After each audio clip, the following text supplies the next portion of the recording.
This video, we are cracking into RB's Laurel, making it a much better drift car. More power, more angle, it's gonna be sick. We're gonna move a few cars around first. I just went and picked up a trailer off one of my mates. We're about to take my S14 out of here and I'm gonna be storing at Anthony's for a week or so, just because I don't like to keep more than 3 cars in here. We can fit 4, but it just gets real cramped.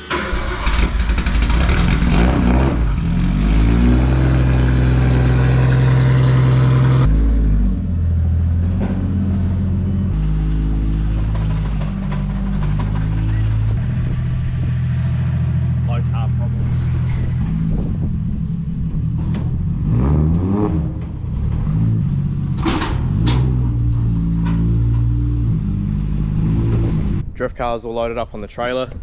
About to head to Anthony's, store a car at his place for once. Here she is, a bit dirty, needs a clean too.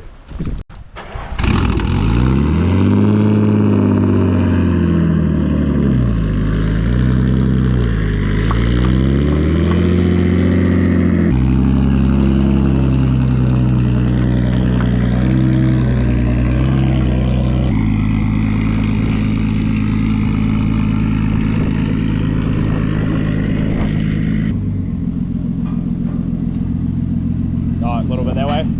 Yeah, come forward.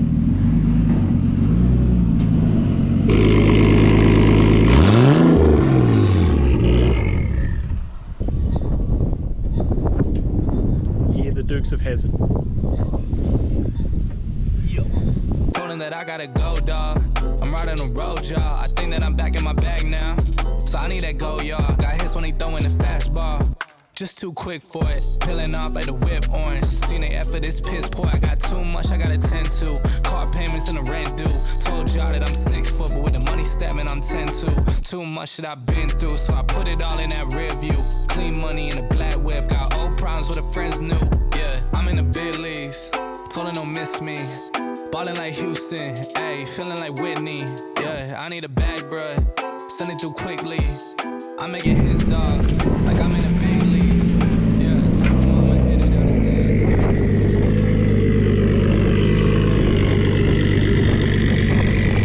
A few days on now, we're about to get into RB's C33 Laurel. First things first, we're gonna be pulling the motor out of this. We're gonna be redoing the whole turbo setup on it, new manifold, new turbo. And the reason why we're pulling the motor out is because, well, we'll just show you as my model will open up the bonnet for us. We have a stock 25 det turbo setup on this motor. This is a plus T. It's as far as we are aware, it's a Series 2, but it does have a Neo intake. Either way, it's got a 25 det turbo setup on it, and it's actually kind of hard to show you guys, but the turbo drain is actually teed into the VCT, which is not what you want to do. So what we're going to do is we're going to take the motor and gearbox out, and we're going to do the same thing that we did with Billy's R33. We're actually going to drill into the side of the block where the factory turbo motors would have the oil return go into, tap some threads into it, put a fitting in, and that's going to be our new turbo drain. It's a bit of a mission to do that. We do have a whole lot more drill bits than we did when we did Billy's motor, so hopefully it is going to be a bit easier. I'll do it this time and you can sort of... yay! Yeah, you can just watch me in agony. First thing we're going to do, jack the car up. I'm out of jack stands because his S14's on 4 of them and the Safiro's on 4 of them. So we're gonna jack the back up, chuck it on wheels, put the front on a bit of wood. Then we're gonna take the bonnet off, and we're actually gonna give this a compression test too before we go and pull it out, just to make sure that the motor's actually healthy.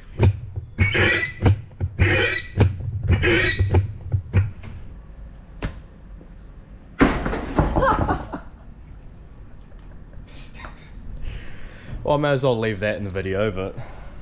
You need to start doing like blooper rolls. yeah. Not the VSKF rip. I mean, it's legit, right? It's genuine. Genuine. Low car problems, we can't get the main jack under the front tow hook, so we're going to take a bit of weight off. Top tip for anyone out there that's actually using a scissor jack on a car. Cars actually come with, along the sills, a specific spot where you need to jack it from. And if you don't jack it from that, that's how you really your sills up. Panning you going up and down. Ooh, this thing's got the bonnet latch mod. It's just so if a breeze comes through, it doesn't come down and KO up one of us.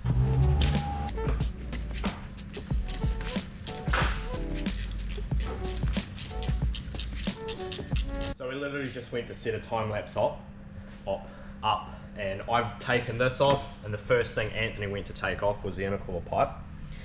Have a gander at this. You see all that oil? That is why you don't tee your turbo drain into the VCT. That turbo very well may be fully rooted now. There's a ridiculous amount of oil, and that's just off that one pipe. So that's gone all the way through everything, through the intercooler, and made its way to there. No wonder it was blowing so much smoke. Jesus. Yep. Switch to the iPhone cam for a sec. Get a gander around the outside of the pipe and look at how much oil is pulled up in there. I've started taking off the coil cover, about to take the coils out, but Anthony got the bumper off. Let's see how much oil comes out of this. Oh, not as much as I thought. Never mind. Yeah, because it'll all be pulled at the bottom of that intercooler. Yeah. Alright, check back in a second when he goes to take the intercooler off, and we'll tip it out and see how much freaking oil is actually in it. Coil's out, spark plug's out. We're about to tip this. Next minute, empty. Well, I mean, if there's no like oil actually coming out of that, then that's a good thing. I can see oil in it. Quite a bit of it. Although it's being pushed through the motor, so. Well, it's actually a good sign, but you can even see how much oil is just around the end of it though. Yeah. Also, this compression test is about 20 psi low. Right, crank it.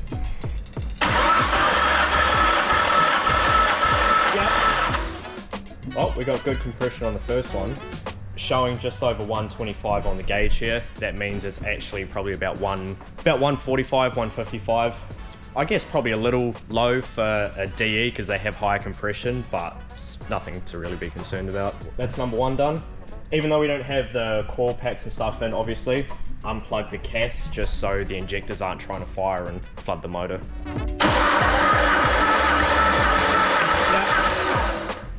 Oh, that's good. Pretty much the exact same.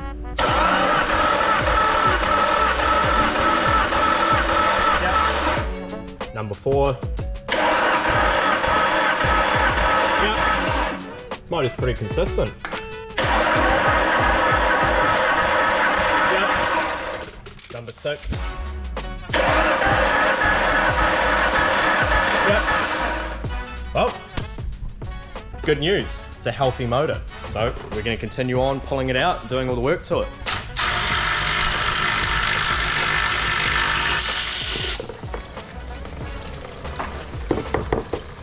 That's not fair. The last time I undid a bung on a Laurel, the radiator for a Laurel, I got sprayed. He took on vital information that I gave him ages ago.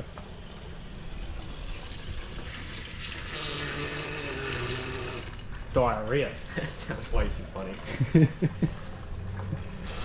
The second it started farting, it turned very brown. Coolant with an even mix of rust.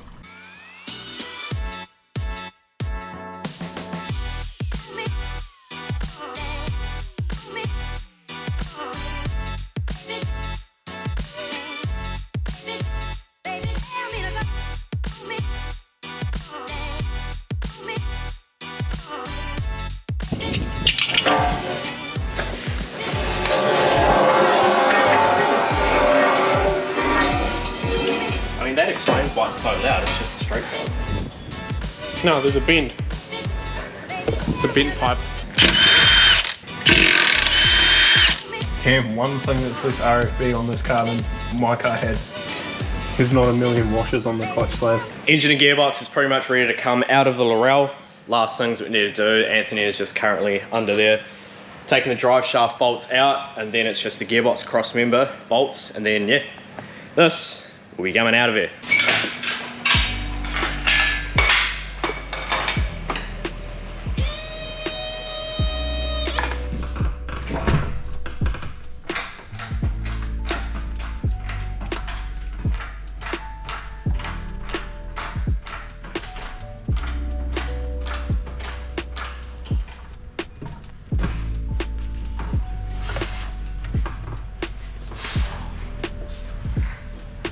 got the engine and gearbox out of the C33 Laurel. Now I can show you guys a little bit closer of how the turbo drain is. This is 100% the reason why it was smoking a lot and there was so much damn oil in the intercooler piping. Here is the turbo drain. First major sign that I didn't even realize until now that it's out.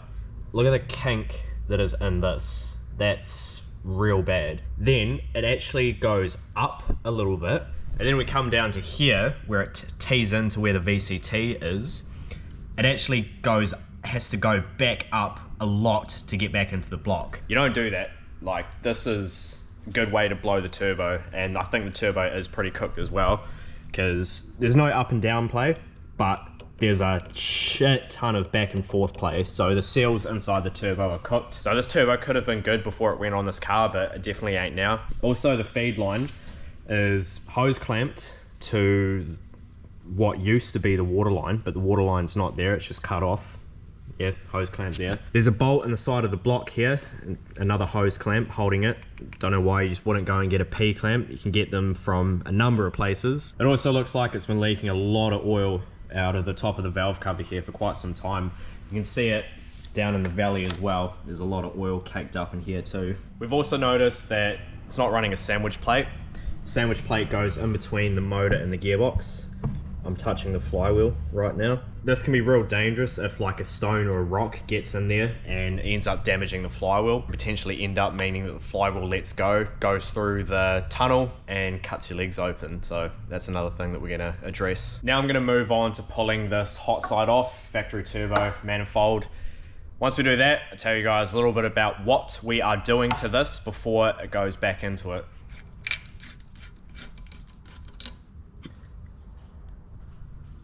Yeah, filled with oil. Look at that. That's mad. Yeah, this should have no oil in it. It should have drained back to the sump way a long time ago. Well, it hasn't started in a couple of days, so Yeah. there shouldn't be anything there. Janky shit. How good. Just like that piece of shit. No, that's professional as.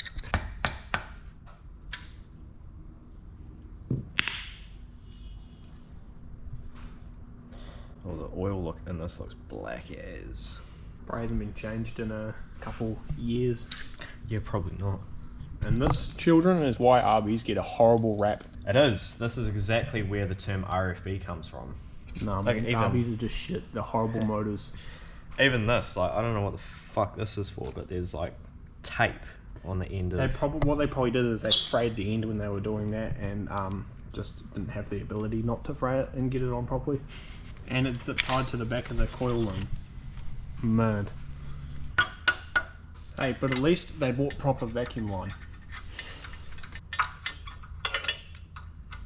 I love how whoever did this janky shit, but they put the stock heat shield back on. Well, because professional. Now, what must you always do with the stock 25 turbo? Throw it out. That's correct, the pin's right there. Damn, are these manifolds twin scroll? Yeah, exactly. Yeah. Did not know that. Oh, that snapped. Standard. I'm surprised, like,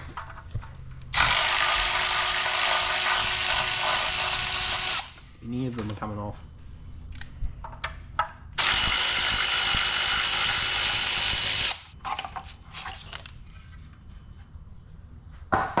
Good thing about RB manifolds, the factory ones, you can get to all of the nuts easy.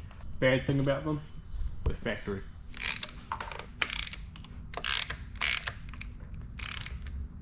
Right, that's backing the stud out on that one.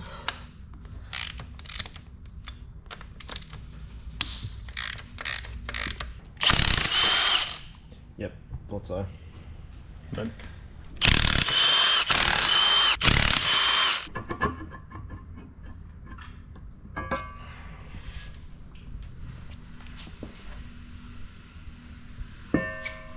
factory manifold go.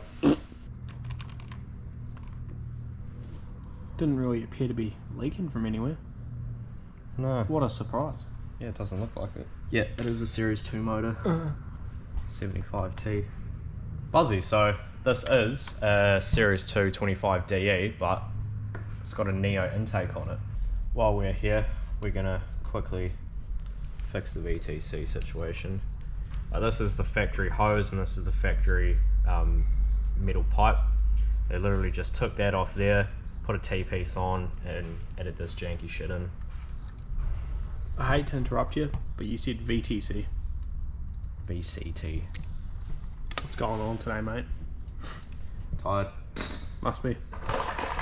Did you attend to the gym again? I did. Two days in a row now. God damn. It's gonna be as buff as me sometime soon. Just not as flabby. Man.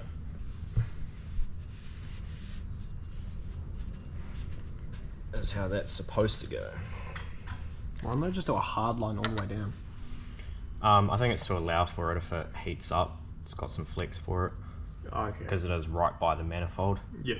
Sure, VCT fixed. Oh my god, look at how much oil is in that.